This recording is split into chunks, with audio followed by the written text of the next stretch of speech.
La historia de los grandes pueblos de la antigüedad, como los de Babilonia, los de Persia, los de Egipto, los de Roma, los de Grecia o de la India, se entiende y se conoce sobre todo a partir de los mitos. ¿Qué tanto esa metodología literaria, lingüística, histórica aplica al origen de la nación mexicana? Ese es el asunto que nos ha convocado, que nos ha traído aquí, al Zócalo de la Ciudad de México. Estamos en la Plaza de la Constitución, llamada así por la Constitución de Cádiz de 1812. A nuestra espalda tenemos la Catedral Metropolitana.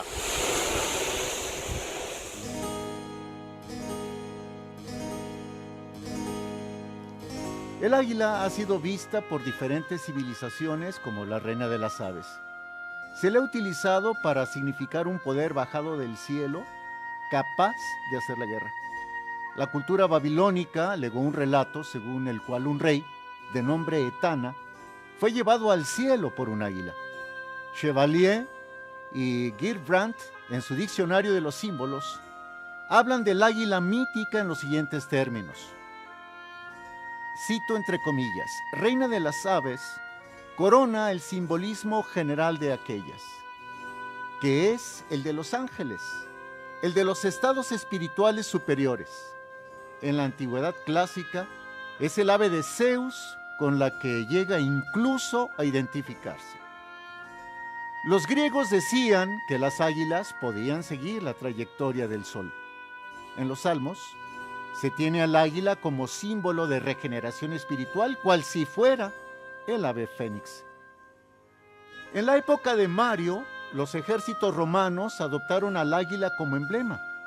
Durante la invasión a la Galia, puso como símbolo de la legión un águila de plata, colocada al extremo del asta. El ave tenía en sus garras un haz de rayos de oro. El general Gerardo Clemente Vega García, ex secretario de la Defensa Nacional de México, asegura lo siguiente en su libro La bandera en México. Con el águila se puede decir que nació el imperator en Roma, y fueron mejorando las condiciones del águila con el aumento del lujo romano hasta llegar a ser de oro en tiempos del César.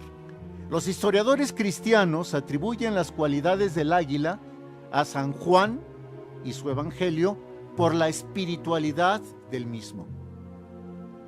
Chevalier y Gerbrandt afirman que otro aspecto solar del águila se identifica en el pájaro mítico Garuda, al que señalan como montura del Vishnu. Garuda es Nagari, enemigo de las serpientes, o Nagantaka, destructor de serpientes. Esto último no quiere decir que el águila llegue a tener solo características positivas. También las tiene negativas, como la de rapiña, destrucción o abuso de poder. Sin embargo, su identificación con el sol predomina.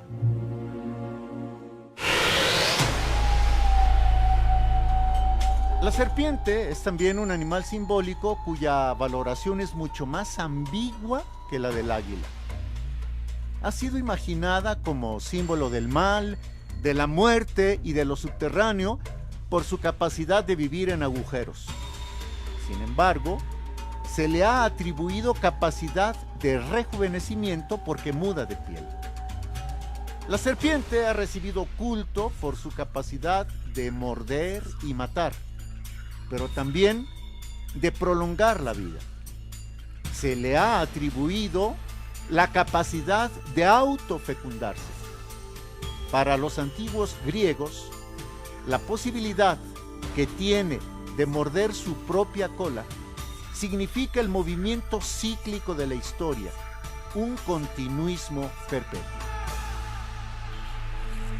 Manuel Carrera Stampa, quizá el investigador mexicano más reconocido en el tema, nos dice en su libro El Escudo Nacional que la serpiente devorada por el águila debe entenderse como la expresión simbólica de la derrota del arco nocturno celeste por el sol, el eterno combate entre las potencias del día y la noche, luz y tinieblas, y el triunfo del día sobre la noche. El conjunto escultórico que tenemos a nuestras espaldas es el que representa el momento en que la comitiva azteca descubre al águila devorando a la serpiente y posada sobre un nopal. En la tierra prometida, o en el lago y la tierra prometidas, para que se instalasen en ellos. Este conjunto escultórico se localiza donde, según la tradición, insisto, ocurrió este descubrimiento, después de un peregrinaje que puso a prueba el tesón, la resistencia y la vocación de encontrar un símbolo de origen de los aztecas. Este conjunto escultórico se localiza en la primera calle de Pino Suárez, entre el edificio de la Suprema Corte de Justicia de la Nación y el nuevo edificio del gobierno del Distrito Federal. Según el fraile dominico Diego Durán, en su Historia de los Indios de la Nueva España y Islas de Tierra Firme, lo he leído textual. Una obra terminada en 1581. Los aztecas llegaron primero a lo que hoy es San Antonio Abad y de ahí alcanzaron lo que conocemos en la actualidad como San Pablo, donde parió la hija de uno de los señores principales de la caravana indígena. Una posterior exploración les permitió encontrar un ojo de agua hermosísimo, tal como venía en las profecías del dios Huitzilopochtli. El hallazgo, sin embargo, fue mantenido en secreto. A la noche siguiente, se apareció en sueños Huitzilopochtli a uno de los principales sacerdotes y le ordenó que fueran al lugar donde habían arrojado el corazón de Copil, quien era sobrino de la divinidad, y le anunció que ahí, en ese tunal, encontrarían un águila. El dios mandó que fundaran ahí su ciudad y que le pusieran por nombre Tenochtitlan. Según Fray Toribio de Benavente, en sus memoriales, Tenochtitlan quiere decir fruta que nace de la piedra. Es Alvarado Tezosomoc quien asegura que los aztecas adoptaron como emblema de sus armas y como su divisa al águila sobre el nopal devorando a la serpiente. Enrico Martínez, en su famoso Reportorio de los Tiempos, impreso en 1606, cuenta lo que sigue, buscando entre carrizales y espadañas, hasta que al fin apareció el tunal con un águila y vuelta la cara al sol con una culebra entre las uñas. Vemos entonces que el mito del águila devorando a la serpiente tiene, sí, raíces míticas que son señaladas en versiones históricas. No se crea que durante la colonia se hizo de lado el emblema del águila que devora a la serpiente. Por razones de tiempo, diremos de manera muy breve que el águila posada en el nopal formó parte del escudo de armas del virrey duque de Alburquerque, quien gobernó entre 1701 y 1711. Para no extendernos, basta revisar los ejemplares de la Gaceta de México de esos tiempos. En la Gaceta de México se utilizó el grabado del águila devorando a la serpiente en algunas de sus ediciones. Recapitulemos de manera breve. El mito del águila posada sobre un nopal tiene un claro origen azteca, pueblo que se convertiría en el pueblo mexica. No fue hecho de lado este mito durante el virreinato, durante la colonia. Luego, ya al comenzar la lucha de independencia, fue esta divisa adoptada, entre otros, por el general José María Morelos y Pavón.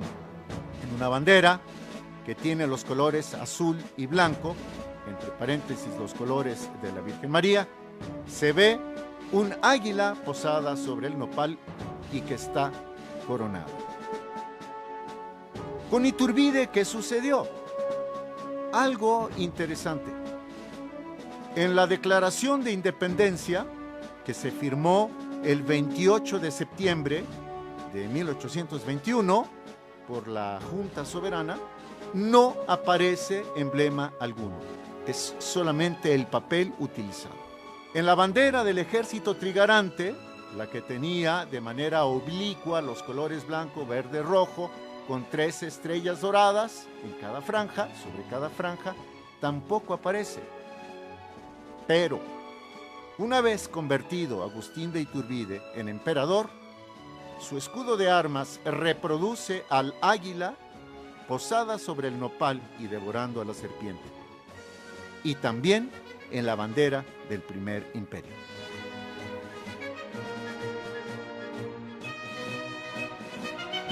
Esta casa perteneció a Agustín de Iturbide. El 15 de mayo de 1822 fue proclamado emperador aquí. Hoy pertenece a una institución bancaria. Reza la tradición que Iturbide apareció en el balcón central de esta edificación para aceptar el ser emperador de México.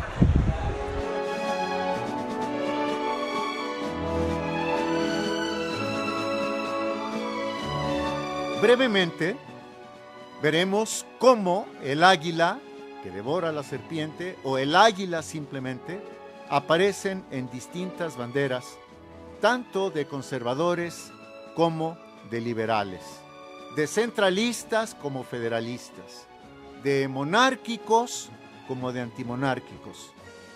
El águila y la serpiente forman parte de la identidad de este país.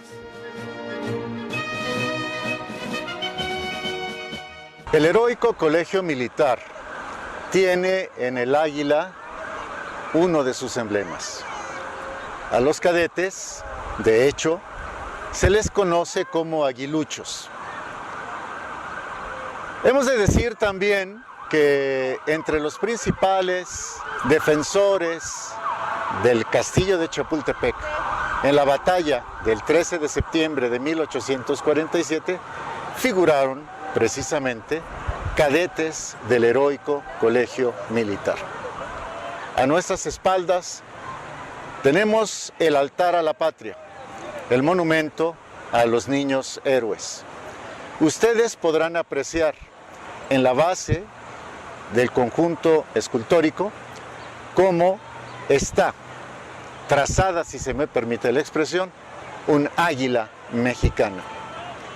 El águila está íntimamente relacionada con la historia, con el devenir histórico de nuestro México.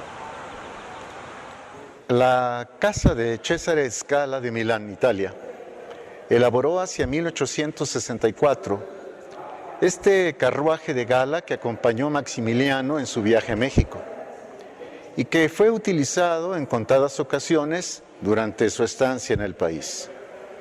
La carroza, de estilo barroco, está decorada con molduras de plata y bronce, esculturas de niños y ángeles, escudos imperiales y la inscripción Equidad en la justicia.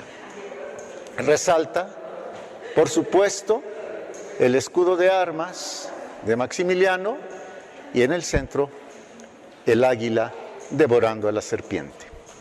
Al triunfo de la República contra el gobierno de Maximiliano, el presidente Benito Juárez entró a la Ciudad de México el 15 de julio de 1867 a bordo de esta calesa.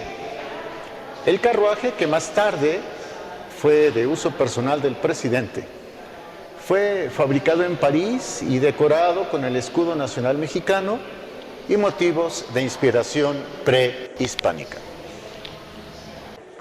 Muchas de las actividades, ceremonias, viajes y acontecimientos que ocurrieron durante el gobierno de Díaz se celebraron con la acuñación de medallas.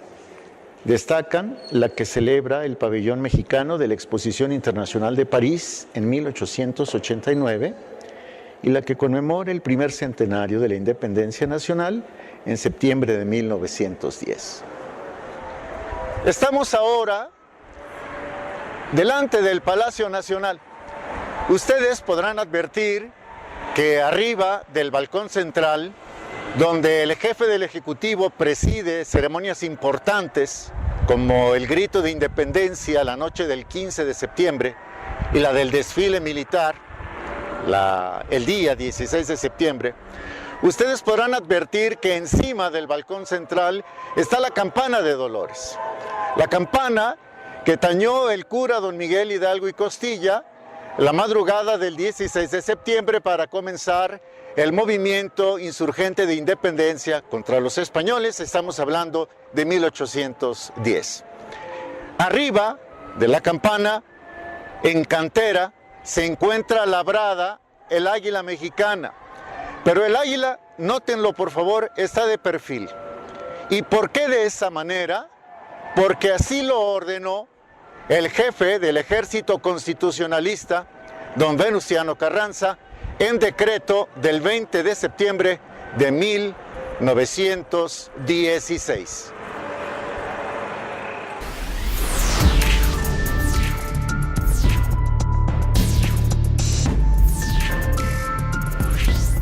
En conclusión, no podemos entender a México sin el águila. El águila fue símbolo para las comunidades originarias, en este caso para los aztecas. El águila permaneció en el imaginario popular mexicano. Lo retomaron los independentistas, lo retomaron los conservadores y los liberales. Hoy el águila forma parte de México, como México forma parte del águila.